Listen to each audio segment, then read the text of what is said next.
그 예전에 교육국장 문창우 비호 신부님이 교육국 행사를 할 때마다 꼭 비가 왔습니다. 그래서 이름을 바꾸든지 세례명을 바꾸든지 해라. 근데 유독 비가 퍼부는 날이 있어요. 왜 그러냐 물어봤더니만 문창우 신부님한테 강우일 주교님 오셔.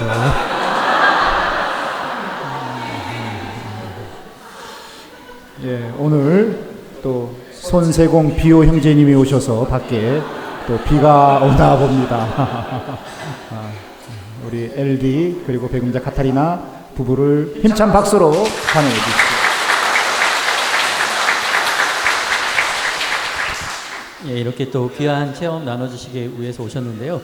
오늘 이제 주제가 자녀 교육인데 사실 그냥 자녀 교육하면 쉽지만 우리에겐 또 의무가 있지 않습니까? 크리스찬으로서 어떻게 자녀들을 이렇게 교육시켜야 되는데 굉장히 많이들 이 부분에 대해서 어려워하시는 것 같아요. 그래서 자녀들을 크리스찬으로 이렇게 교육할 때 가장 중요한 요점이 무엇이라고 생각하셨고 또 어떻게 이렇게 교육하셨는지 좀 듣고 싶습니다. 네. 언젠가 제가 그 자녀 교육에 관한 그런 10계명이라는 자료를 구하게 됐습니다. 그래서 아주 심리학적으로 그리고 교육학적으로 아주 긴 세월을 거쳐서 연구한 그런 사례를 모아서 내려준 결론이었기 때문에 이게 정말 유익한 것을 구했다 싶었습니다. 그래서 이 10가지 요점만 잘 적용을 시키면 자녀 교육을 성공을 할 수 있을 거라고 저는 믿었습니다. 어느 날 퇴근하고 이렇게 집에 들어왔는데 아들이 귀가하는 아빠에게 인사도 안 하고 컴퓨터 모니터만 쳐다보고 있었습니다. 그래서 아들의 태도를 보니까 화가 났습니다. 그래서 크게 소리를 지르고 싶었습니다.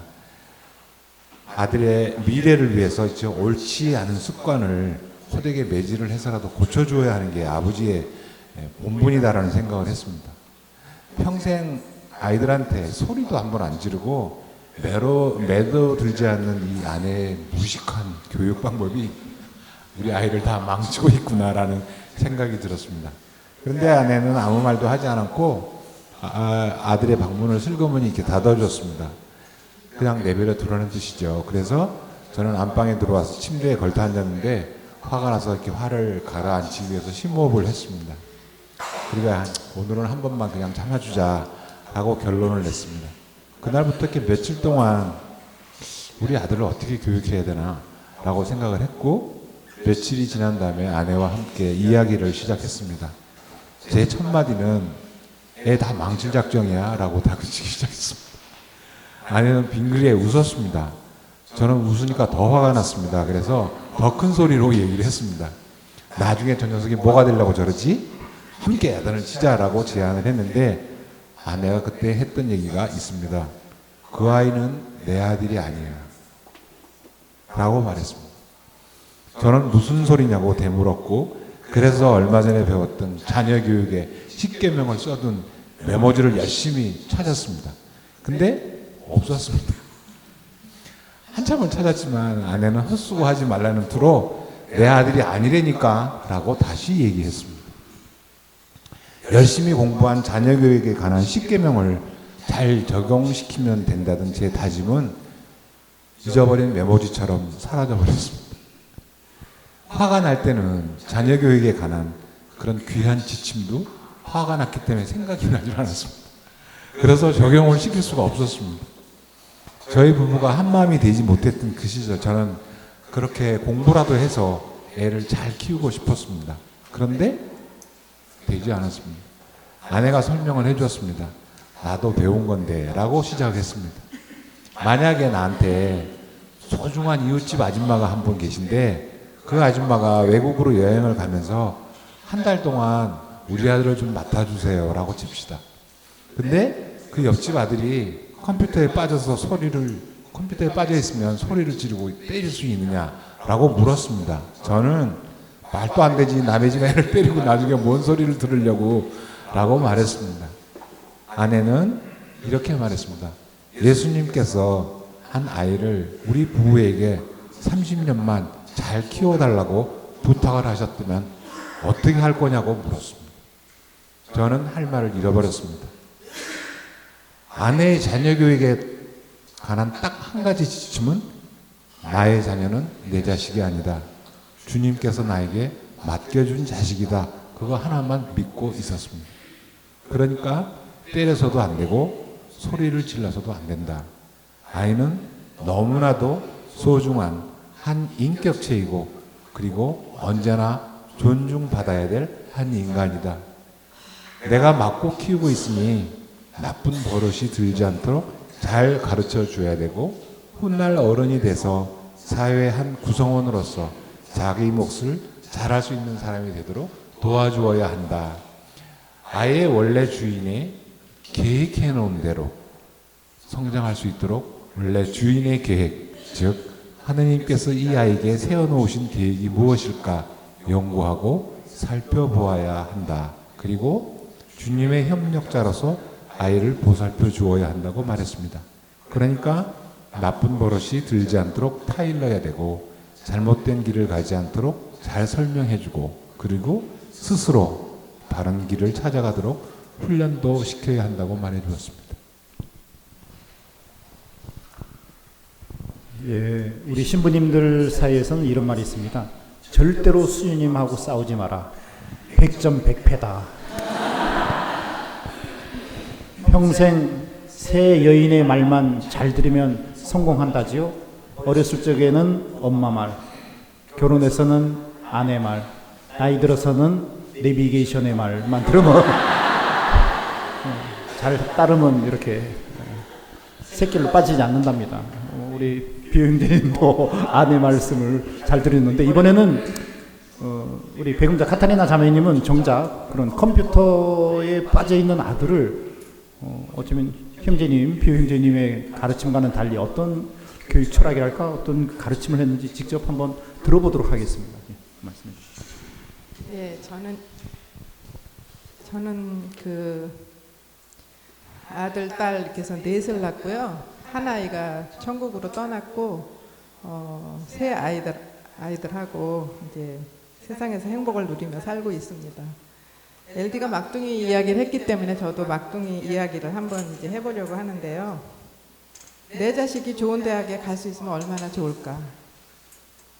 좋은 대학에 나와서 좋은 직업, 그리고 좋은 직장에 다니면 얼마나 좋을까?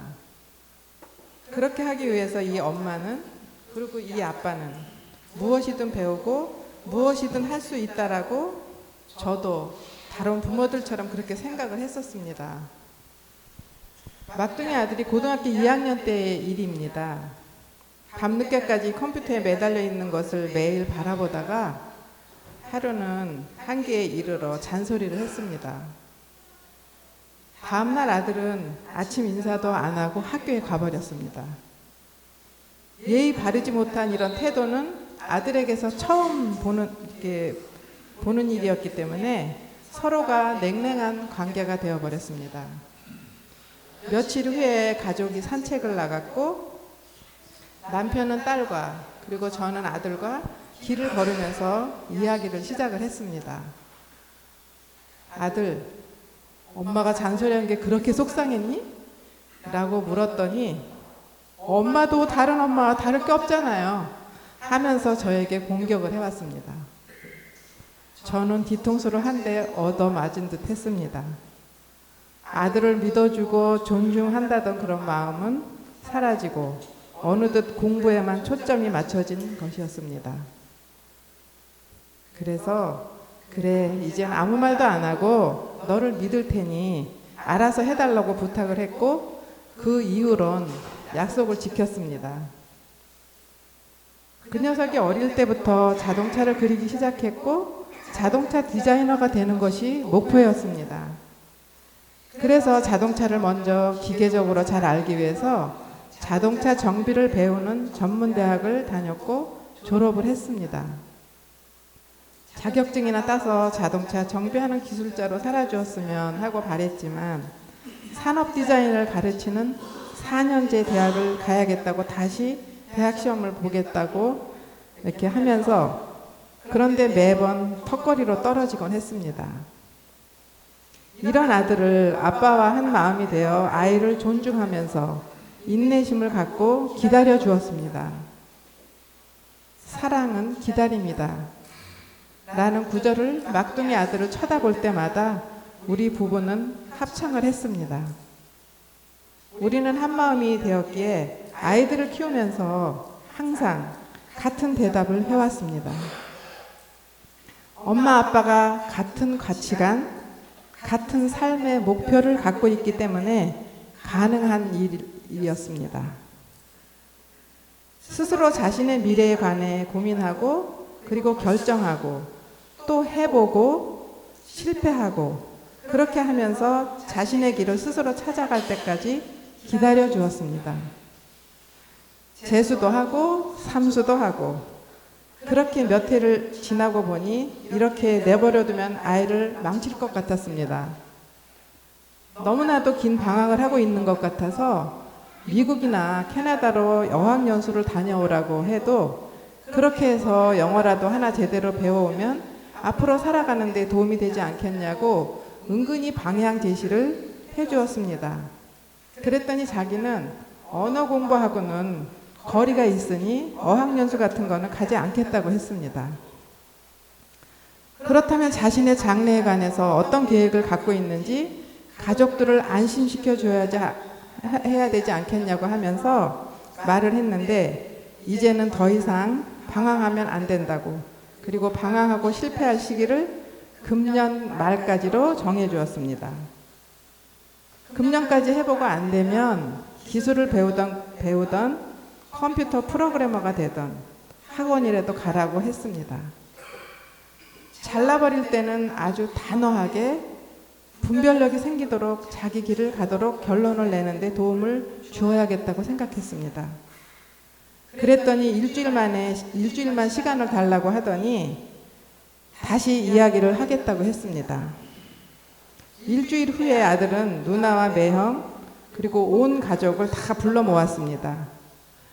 거실에 있던 그 큰 텔레비전에 컴퓨터를 연결해 놓고 회사에서 회의할 때처럼 그 자료를 만들어서 보여주면서 가족들을 설득시켰습니다.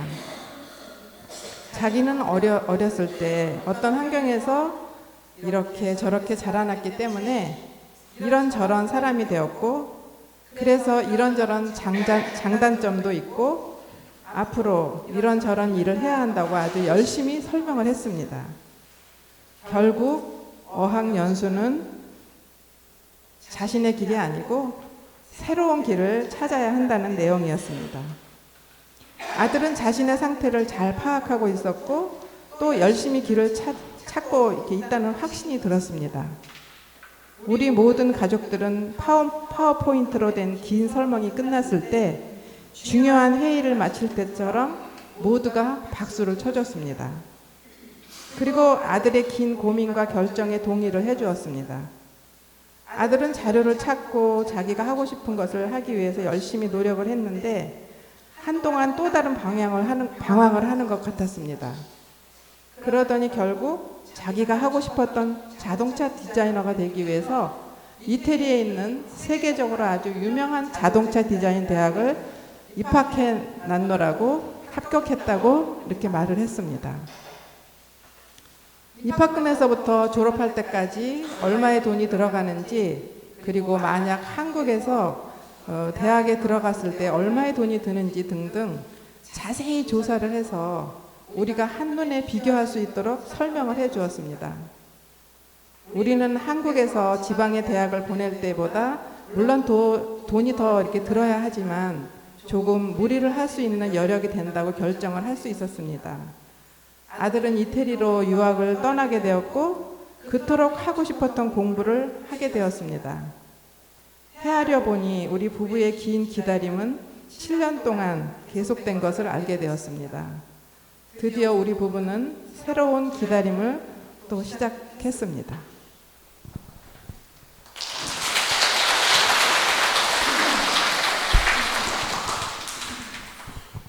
예, 따님 얘기는 좀 이따 들어보고 아들 얘기 조금 더 했으면 좋겠는데 우리가 웨디피스 컴플렉스라고 하죠. 아들이 아버지를 무의식적으로 경쟁 상대로 여기면서 어쩌면 엄마를 중심으로 한 이런 삼각 갈등 구도라고 이렇게 얘기하죠. 그래서 남자 머슴 아들은 이런 웨디푸스 컴플렉스고 딸들은 무슨 컴플렉스 거라고 해요? 일렉트라 컴플렉스라고 하죠. 이렇게. 하여튼 아드님이 상당히 뭐 7년 또 뭐 이렇게 사랑은 기다림이라고 하면서 상당히 또 애감정을 많이 쓰였을 텐데 아빠로서 이런 뭐 웨디푸스 컴플렉스랄까 아들로부터 도전받거나 뭔가 경쟁 관계의 그런 것들 그런 뭐 위기나 어려움은 없었는지 말씀해 주시겠습니까? 그 아들을 키울 때는 아주 어릴 때는 그렇게 어렵지가 않았습니다. 근데 이 녀석이 머리가 커지니까 훈육하는 날이 점점 더 힘이 들어지더라고요. 아주 처음에 어릴 때는 이렇게 순종하던 자식이 이제는 오히려 제가 자식 앞에서 입을 다물어야 되는 시간이 더 많아지는 일이 이렇게 일어나더라고요. 그 세상을 배워가면서 이렇게 스스로 옳고 그름의 기준을 만들어가는 과정이 저는 옆에서 지켜보면서 사실은 굉장히 조심스러웠고 살얼음 위를 걷는 것 같았습니다. 한마디 하면 이렇게 화들짝 오히려 제가 놀라게 되고 문을 조금만 세게 닫아도 제 가슴이 철렁철렁해지게 되더라고요. 그 자유를 존중하면서도 이렇게 훈육을 해야 되는 숙제는 정말 쉽지가 않았습니다. 그 우리 아들의 나이가 사회 통념상 이제 성인으로 불리는 나이가 됐을 때 이제 저는 귀가해야 되는 통행금지 시간을 새벽 1시로 이렇게 넉넉하게 늘려줬습니다. 그런데 그날은 이 녀석이 아무 통보도 없이 새벽 1시가 넘었는데 안 들어오는 거예요. 걱정을 이제 처음에는 시작을 했는데 시간이 지나니까 배신감이 들더라고요. 그러더니 또다시 걱정으로 변하고 그래서 들어오기만 하면 다리 몽지라도 분질러서 꼭 버릇을 고쳐야 되겠다고 하는 순간에 아이가 현관문을 열고 들어왔습니다. 인간이란 이름만으로도 존중받아야 되고 모든 인간은 사랑받을 권리가 있다라는 그 구절을 구체적으로 살아내야 되는 순간이었습니다. 그래서 성큼성큼 아들 앞으로 다가가서 아무 말 하지 않고 그냥 꼭 안아주었습니다. 저보다 머리 하나가 더 크거든요, 키가. 그랬더니 이 녀석이 제가 덥석 끓여하니까 처음에는 어떻게 행동해야 될지 몰라서 쩔쩔 매고 있더라고요. 한참 있다가 우리 아들이 두 팔을 올려서 제 등을 감싸고 힘을 주었습니다. 제 가슴이 뛰기 시작했고 그 뛰는 제 가슴이 그대로 아들의 가슴에 전해졌습니다. 저와 아들은 말없이 서로 사랑하고 있음을 확인했습니다. 어서 가서 자라 한마디만 그냥 했습니다. 아들은 방으로 들어갔습니다. 그날 이후에 그 아들은 단 한 번도 통보 없이 마음대로 늦게 귀가하는 일이 없었습니다.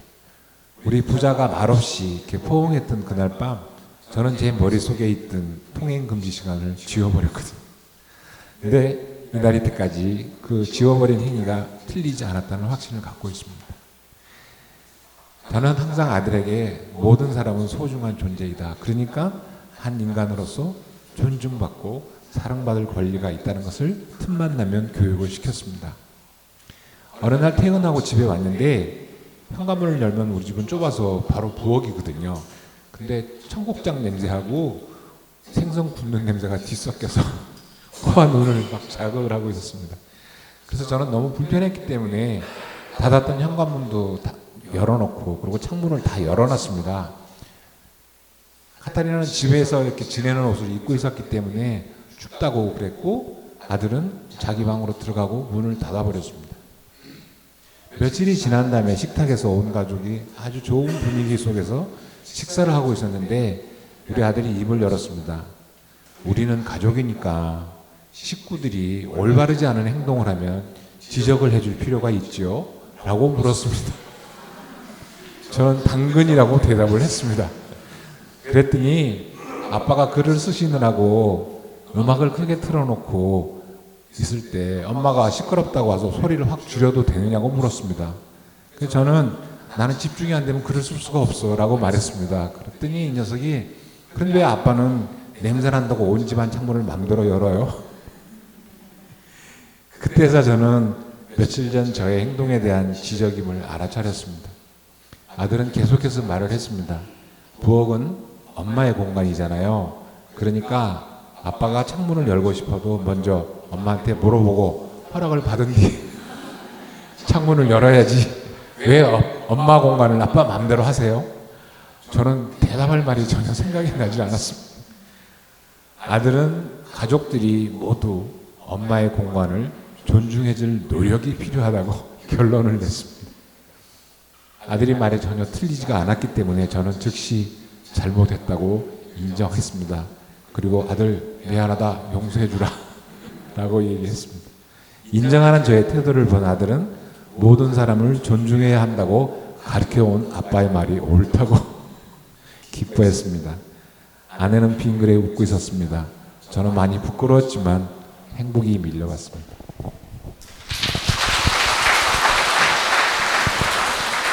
네, 그 아드님 이렇게 이야기 들으니까 정말 이렇게 멋있는 아드님을 두셨네요. 그런데 이제 따님 이야기를 좀 듣고 싶어요. 어떤 분들은 이렇게 말씀하시더라고요. 아들은요 잔속을 그렇게 속인대요. 이렇게 잽을 날리듯이. 근데 딸은 속을 안 속이다가 어느 날 갑자기 카운터 펀치를 날린다고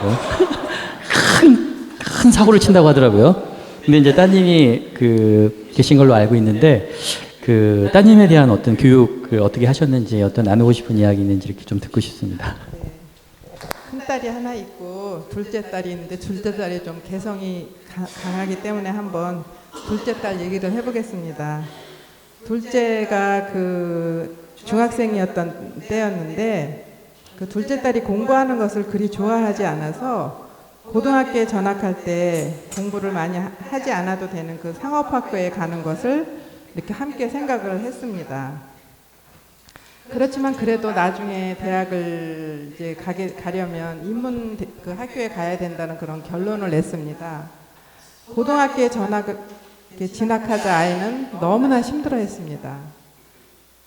특히 수학 공부하는 것이 너무나 어려워서 어려워했습니다. 다행히 우리 가족이 1년 동안 이태리에서 살았던 덕분이었는지 영어 공부는 아주 재밌어 했습니다. 그런데 담임 선생님이 수학 선생님이었고 그 학교에서 제일 무섭기로 소문난 선생님이었습니다. 아이는 수학도 하기 싫고 복장 문제라든지 머리카락이 길이라든지 여러 가지 그 규칙 때문에 학교에 가는 것이 힘들다고 하더니 결국 학교를 그만두겠다고 했습니다. 어느 날 학교에서 자기 소개서를 써내라고 했는데 그 시간에 자기 소개서는 쓰지 않고 학교에 대한 불만을 가득히 써놓고 글을 제출했다고 했습니다. 학교에 자모회가 있어서 갔더니 학교에서 제일 무서운 선생님이어서인지 거의 엄마들이 참석을 했습니다. 자모회에서 많은 엄마들은 딸들이 갖고 있는 불만을 선생님께 말하기 시작을 했는데 우리 딸이 갖고 있는 그 학교에 대한 불만과 똑같다는 것을 알게 되었습니다. 자모회가 끝났는데 선생님께서 저의 딸 이름을 부르면서 저에게 좀 나무라고 했습니다. 가슴이 덜컹했습니다. 선생님과 단둘이 이야기를 하게 되었는데 선생님은 왜 따님이 그렇게 학교에 대한 불만을 많이 갖고 있느냐고 하면서 자기 소개서를 쓰라고 했더니 학교에 대한 불만을 가득 써놓았다고 했습니다. 그래서 저는 제가 잘 알고 있다고 그리고 그렇게 쓴 것도 알고 있다고 했습니다.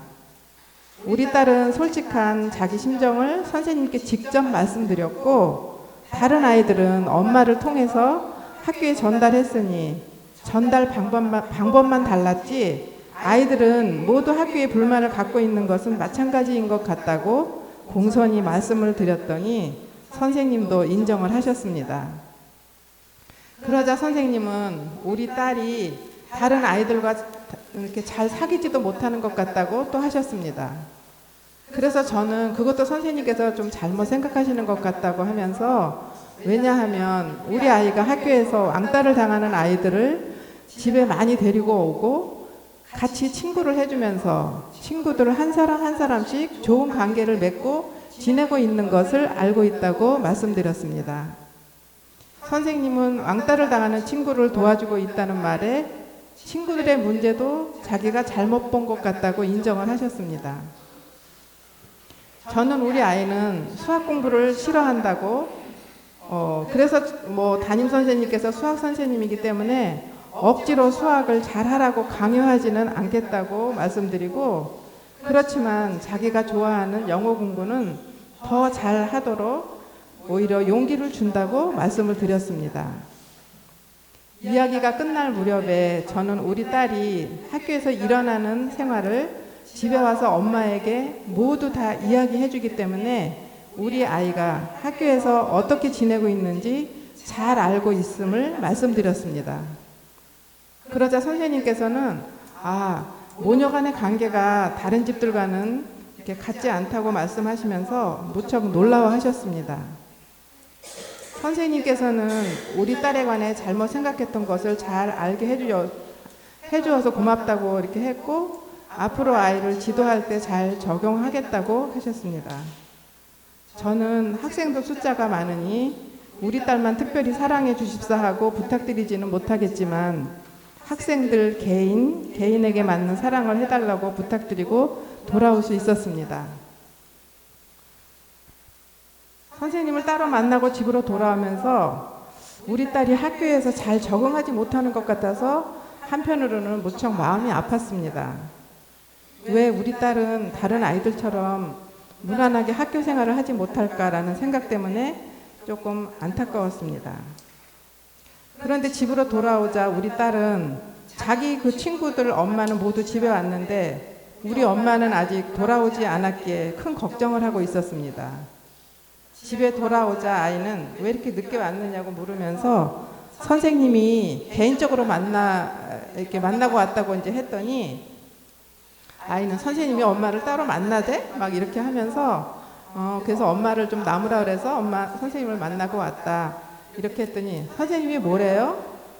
이렇게 하면서 이제 묻더라고요. 그래서 저는 너는 솔직하고 너무 멋있대 라고 짧게 답해주고 했더니 이 아이는 아주 의외라는 표정으로 그렇지만 기뻐했습니다.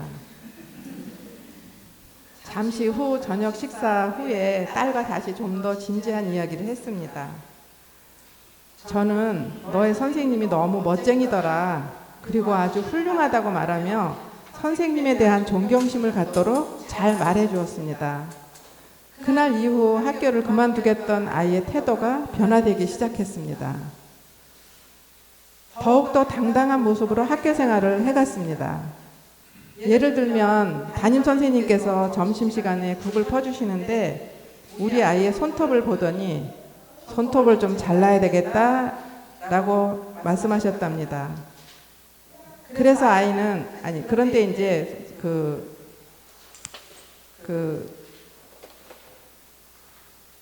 그렇게 이제 말씀을 하셨는데 저는 기타를 쳐야 되기 때문에 손톱을 자를 수 없다고 이제 이렇게 얘기를 하고 집에 와가지고는 또 그 손톱을 다 자르고 그 다음날 가서 저 손톱 잘랐습니다 하고 선생님한테 당당하게 이렇게 보여줬다고 합니다.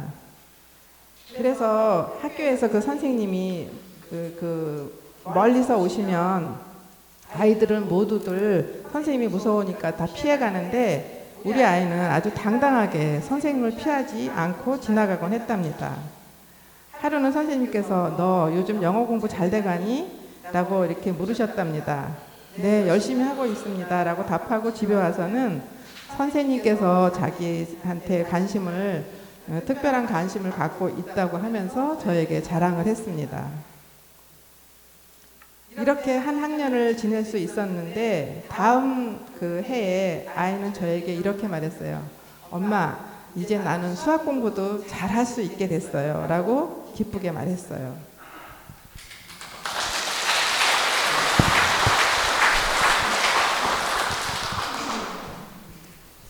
예, 딸이 시집 갈 때 엄마는 기뻐하는데 아빠는 눈물을 훔친다지요. 예. 아주 개성이 강한 따님에 대해서 아빠는 어떻게 했는지 한 말씀 해주시면 고맙겠습니다. 예, 저도 둘째 딸 때문에 아주 공부를 많이 했습니다. 이 아이가 그렇게 공부를 해서 고등학교 3학년 때가 됐습니다.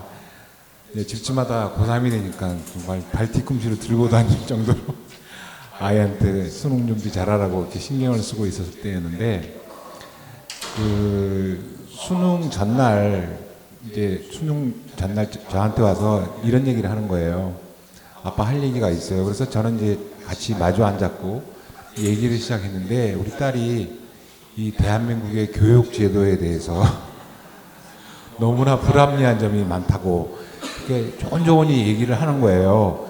뭐 그러면서 전공을 살려서 공부를 할 수 없게 만들었고, 뭐 인간을 존중하지 않는다고. 그래서 저는 신이 나서 모두 맞는 얘기라고 열심히 맞장구를 쳐줬습니다. 점수를 따야 되니까. 그랬더니 이 대한민국의 불합리한 교육 제도에 대한 그 항의의 표시로 자기는 내일 수능을 보지 않겠다.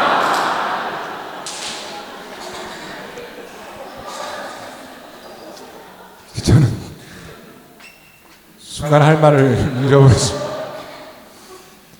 네가 항의한다고 우리나라 교육제도가 하루아침에 개선이 되겠냐라고 받아치고 싶었지만 입을 꾹 다물었습니다. 그리고 대신에 그럼 어떻게 할 건데? 라고 물어봤습니다. 그랬더니 그냥 하루 잘 쉴 거라고. 그 다음날 수능 보러 갈 줄 알았어요. 근데 친구들이 전화를 해도 친척들이 떡을 사와도 받지도 않고 진짜 하루를 잘 놀더라고요. 그렇게 시작된 우리 딸아이의 고통이 2년이 넘도록 계속되었습니다. 지켜봐야 되는 저희 부모의 마음도 참 힘이었지만, 저는 제일 먼저 중요한 것은 딸아이하고 한마음이 되는 것이 제일 중요하겠다는 생각이 들었습니다.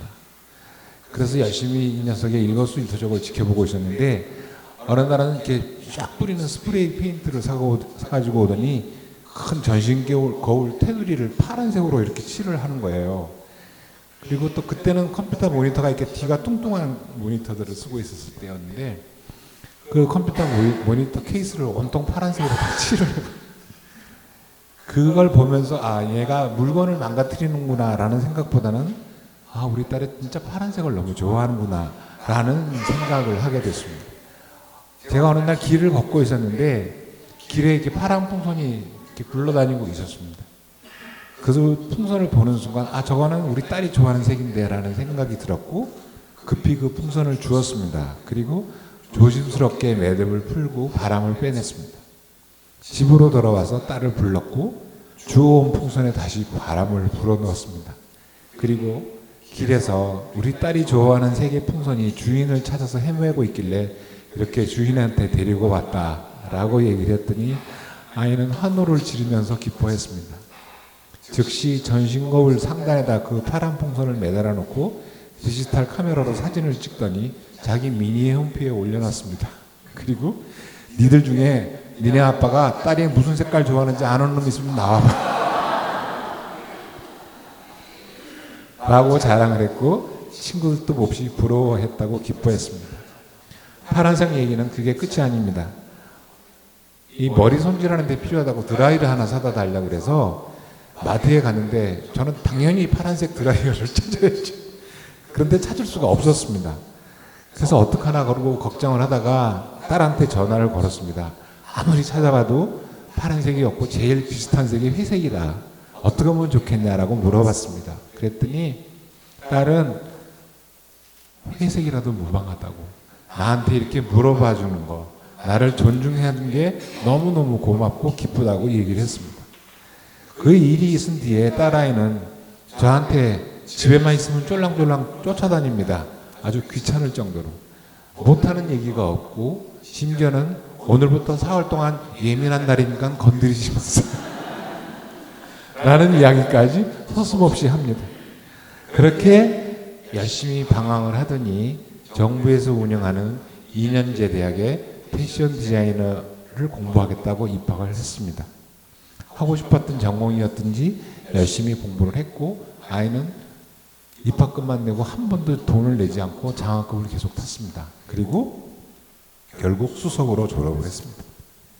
그래서 저는 이 아이가 이제 방황이 끝인가 보다 라고 생각을 했습니다. 수석 졸업을 해서인지 취업하기 힘든 그 시절에 골라서 직장을 들어갔습니다. 직장을 몇 년 다니더니 어느 날 퇴근하고 오더니 아빠 할 얘기가 있어요. 쟤는 걔가 할 얘기만 있다면 가슴이 철렁철렁 내려갔습니다.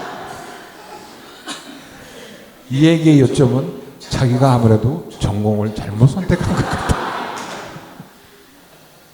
패션 디자인이 자기 길이라고 그렇게 기쁘게 공부하고 취업까지 했는데 이거 어떻게 하면 좋겠나 라는 생각이 들었습니다. 그렇지만 다시 생각해 보니까 이 아이가 정말 살아가면서 좋은 경험을 하고 있구나 라는 생각이 들었고, 이 아이에게 지금도 그리고 앞으로도 하느님께서 훌륭한 계획을 마련해 놓으셨을 거라는 믿음이 피어올랐습니다. 역시 1분도 망설이지 않고 하고 싶은 대로 하도록 허락을 했습니다. 이 아이는 또 다른 회사에 월급도 많이 주고 시간도 넉넉한 외국계 회사에 사무직으로 일을 하게 되었습니다. 그렇게 3년을 다니더니 자기는 아무래도 의류 쪽이 더 맞는 것 같다. 그리고 다시 그 회사를 그만뒀습니다.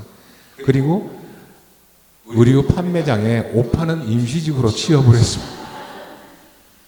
월급은 반토막이 났고 매일 퇴근하고 오면 아이는 힘들어서 쓰러지듯 잠을 잤습니다. 그런데 매일 너무 재밌다고 행복하다고 얘기를 했습니다. 그러더니 결국 그 회사에서 지금 남편과를 만났고 결혼을 했습니다. 입사한 지 2년도 되지 않았을 때 정규직으로 승진을 했고 결국 자기가 하고 싶은 일을 기쁘게 하고 있습니다. 결혼해서 얼마 되지 않았는데 지언니가 엄마한테 일러줬습니다. 동생이 감기 몸살이 걸려서 심하게 아리를 하고 있는데 이젠 자기도 결혼했으니까 엄마한테 일러주지 말라는 말까지 큰딸은 다 일러줬습니다. 지엄마는 그 소리를 듣고 곰국을 끓였습니다. 그리고 저에게 갖다 주라고 했습니다. 이제 결혼한 아이니까 절대로 집 안에 들어가지 말고 문 앞에서 그냥 건네주고 오라고 말했습니다. 저는 속이 많이 상했습니다. 그렇지만 오늘은 왜 이렇게 힘들게만 사느냐고, 좀 편한 일을 찾아서 편하게 살라고 말해줘야겠다고 단단히 준비를 하고 찾아갔습니다. 문을 열자 제가 이야기했습니다. 세상에 하고 싶은 일을 하는 사람이 하고 싶은 일을 하면서 사는 사람이 몇 명이나 되겠냐라고 단단히 가르쳐 줘야겠다고 생각했습니다. 아이가 나오자 몸살 걸렸다며 힘들어 죽겠다며 왜 그렇게 바보처럼 힘든 길을 골라서 다니느냐고 말했습니다. 그랬더니 이렇게 말했습니다. 아빠, 사는 건 다 힘든 거라고 가르쳐 주셨잖아요. 그래요, 힘들기는 해요. 그런데 내가 너무 행복하거든요. 내가 행복하면 된다고 매번 가르쳐 주셨잖아요. 저는 준비해가지고 갔던 말을 다 잃어버려야 했습니다. 그래, 네가 행복하다니 내가 할 말이 없구나. 아프지나 말아라. 그리고 그냥 되돌아봤습니다. 우리는 아이를 그렇게 가르쳤습니다. 엄마 아빠가 매일 전국으로 돌아다니면서 어려움 중에 있는 부부들을 만나러 다니면서 힘들어 죽겠다고 말하면서도 결국 이렇게 사는 게 행복이라고 아이들을 가르쳐 왔거든요.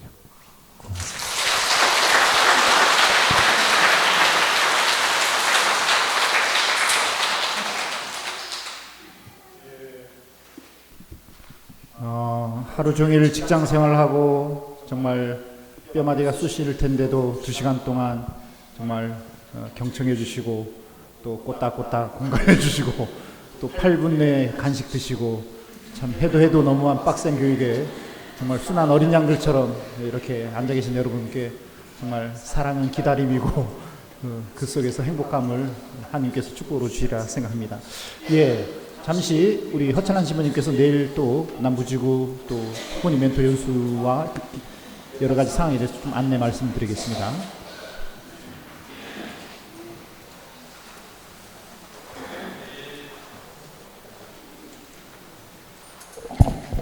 내일 서귀포에서 1일 연수를 합니다. 교재 지금 많은 분들이 궁금해하는 것이 어떤 내용으로 어떤 교재를 가지고 누구한테 혼인교리를 시킬 것인가.